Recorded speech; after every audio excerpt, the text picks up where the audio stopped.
Welcome into the In the Money podcast for KeenelandSelect.com for Saturday, December 10th. Tom Leach along with Keeneland's Director of Mutuals and Simulcasting, Jim Goodman. We're going to take a look at the pick 5, which also includes a late pick 4 at Gulfstream on Saturday. It's a big day for 2-year-old racing, a variety of 2-year-old stakes, distances and genders and surfaces.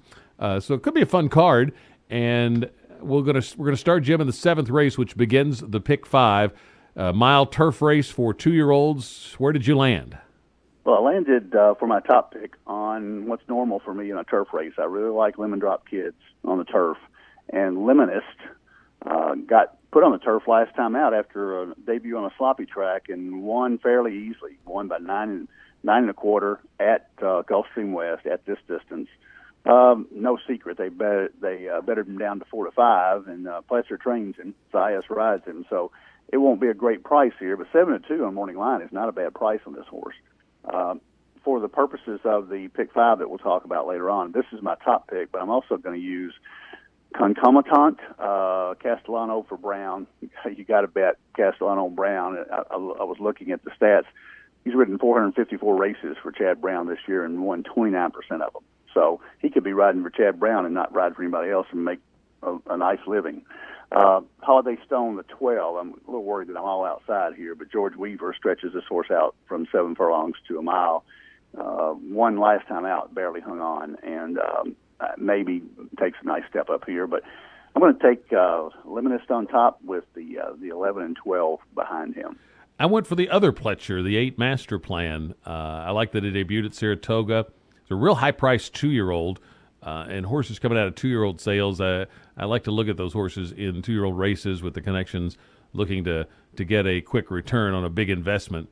And so I like those two factors, and Johnny V lands on this horse. So, and I think he'll be a little better price than Lemonist off the margin that Lemonist had. So I think it's one of those two is the likely winner. But I'm going to go Master Plan for a little better price and use Lemonist and Concomitant and also the 2 Avies Mesa.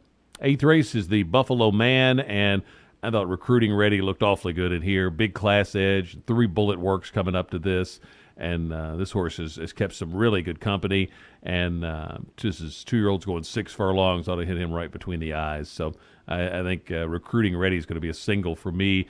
As far as the race itself, Talk Logistics, In His Image, and Sonic Mule are the ones that I would use with Recruiting Ready as the key horse in Exactus. How about you? I agree with you. That was the first thing I wrote down. Recruiting Ready is a single here. There are a couple other possibilities. One of the horses that you mentioned. Plus, I think on the inside, Uncle B is the wild card here because he ran really well at Woodbine, but he's never run on the dirt. So he's coming off a synthetic track. Good effort at a $128,000 stakes race last time out. So they ship him down. Castellano rides. So I think Uncle B has got a shot at a price, but I'm right with you. Recruiting Ready is the top choice here and will be a single, I think, in the pick 4 and pick 5. Smooth Air Stakes is the 9th race for 2-year-olds going a mile, which is a 1-turn race at Gulfstream. Who did you go with here? This one's a little more open. I thought Fact Finding on the inside for Pletcher and Velasquez, 2 for 2. You've got to use him, obviously, but Sweet on the Ladies, the 2, jumped way up on the buyer scale last time out. At this level, $100,000 stakes race at Gulfstream West at 6.5 furlongs, and won pretty impressively after getting bumped, and the horse has gotten a lot of support in every race. And so I think unless he bounces, maybe they lift him off for a month, but he's got a chance to bounce off a 36-point buyer increase. But I would use him, and Capitaine, the 8, was 1 to 5 in the Grade 2 Nashua and stumbled at the start and lost all chance. There were only 4 horses in that race after they had got the muddy track. But if you go back to the maiden special weight breaker, there wasn't a muddy track on the Aqueduct race. There were just 4 horses in there, and he won on a muddy track at 7 furlongs. Went off at 1 to 5, had no shot after getting a terrible start. So Capitaine is got to be used here. So I'm going to use those 3, plus possibly Boss of the 4s, 2 for 2, and 1 at 1 to 9 last out, 27% trainer. Yeah, I'm on most of the same ones. Fact Finding was my win pick here. I like the wins at Saratoga and Keeneland, and he's stretching out to a little longer distance, but I think it's a deputy commander mare, so that shouldn't be a problem. So fact finding, I like a good bit in here. Capitaine and Basha, the 8 and the 4, are the two that I had written down to use with the top pick. 10th race is the Wait a While Stakes. It's the last stake on the card. It's a mile turf race for 2-year-old fillies, and so it's a short run to the first turn. Not real wild about outside posts, but I did like the 14 horse, and I think maybe the jock can work out a trip from out there because this horse can come from off the pace a little bit. So I like Create a Dream, the 14, has run well from a couple of outside posts already. And I just thought there was a class edge here for this one with the company that she's kept. But I don't think it's by any means I could get come up with a standout here. So I would take her. A Party Boat also, the 8, the 9, Lady Alexandra, and the 12, Lady Hanson, who's a horse that I think has flashed some ability in the past and could be real dangerous here, but also is drawn outside. So Create a Dream is going to be my key horse, and use those other 3 in exactas with her, and use all 4 of those in my pick 4 and pick 5. I believe if Create a Dream were in the 5 or 6 hole, you could single her. But I'm right with you. The 14 hole is no bargain here. But who she's run against is amazing. I mean, she wins this Chelsea Flower Bowl at Belmont last time out. And you go back to Miss Grillo, she got beat by New Money Honey, and all New Money Honey did is come back and win the Juvenile Turf, the Breeders' Cup. So she's by far the classiest filly in here after shipping over from Great Britain her first 2 races. But the 14 hole makes me take a closer look at it. I would use Party Boat, the 8, for Grand Motion. The other horse that you did not mention is a horse that I always try to look at Gulfstream. Silver Diva has raced 5 times on the Gulfstream Park turf and is 2 firsts and 3 seconds, so she's never been out of the money there. Ronnie Werner, not a hot trainer right now, but used to be really good with 2-year-olds, and this filly's run 8 times, so they haven't rested her much, but she may have a good effort, and she loves the course, obviously.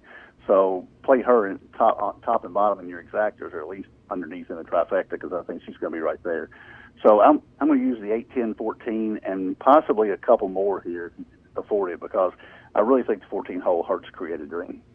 For my pick 5 ticket, I will use the 4 I mentioned in the pulpit, Single Recruiting Ready, then use the 3 I mentioned, Fact Finding, and the other 2 in the Smooth Air.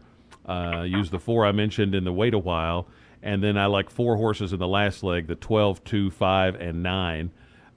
If you want to trim that ticket down, then you could consider singling Fact Find and having a couple of singles in there, Fact Finding, and have back-to-back singles maybe.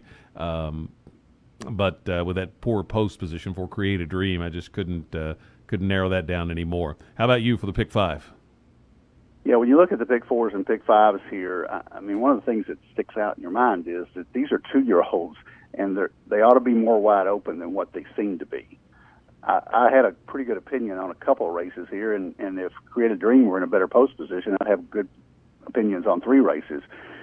You can pretty well bet that there's going to be a chaotic finish to one of these races. And I'm hoping it's going to be the maiden 25,000 in the end, because I'm going to go deep there. So in my pick 5, I would use 3 horses that I talked about in the first leg, Concomitant, Lemonist, and Holiday Stone, the 10, 11, 12. Then I would single the 9 horse in the second leg, Recruiting Ready. I would go 3 deep in the third leg, the 9th race, with Fact Finding, the 1, Sweet on the Ladies, the 2, and the 8, Capitaine. Then 3 deep in the 10th race with the 8, Party Boat, the 10, Silver Diva, and my top pick, the 14, Create a Dream. And then the last race, I've got 5 horses written down. That cost $67.50 for pick 5. So I thought that was a fairly reasonable compromise. But with a $25,000 maiden claimer, you want to use the horses that have actually done something. But then I also like to use first-time starters, because a maiden 25 is just a crapshoot. The top horse in here is the 12, Misty Ballerina, but stuck outside with Mark Cassie and Le Peru, and dropping from maiden 50 to maiden special weight to maiden 25, and hadn't done a thing in the first 3 races. So I don't think that's a strong opinion there at all. The 5 horse Lago Lindo ran at this level last out, had a little bit of trouble to start, got a 50 buyer for Ralph Nick, so you got to use her. And then the 6, 8, and 11 Roll of a Lifetime, Stolen Sunday, and Fiore are the three first-timers that I'll use. Fiore is an interesting choice because I don't know this trainer, Barbosa, but 22% first-time starters. So that's not a bad statistic to use. So 5, 6, 8, 11, 12 in the last leg for $67.50. Could be a fun handicapping challenge with all these 2-year-old races on Saturday at Gulfstream. So best of luck, and we'll be back next week with another edition of the In the Money podcast for KeenelandSelect.com.